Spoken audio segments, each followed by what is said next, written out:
Ikaw pa naghaharana? At tignan mo yung tsura niyang hinaharana mo. Pakpak na lang ang kulang. Paniki na yan. Papa naman, nagkatuwaan lang kami ng grupo.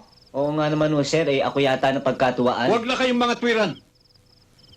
Anong mapapala mo sa kitikiting gubat na taga-Cubao na ito? Baka ni toothpick hindi ka maibili niyan. Maraming lalaki, iha.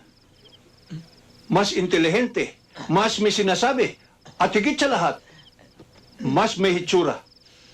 Kaya magsibalik na kayo sa mga barracks ninyo dahil nag-aaksaya lamang kayo ng panahon sa mga bagay na tulad nito na walang katorya-torya. Alam mo, Cherry, tama ang sinabi ng daddy mo.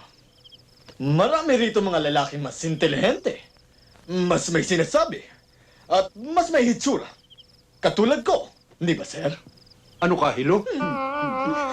Mas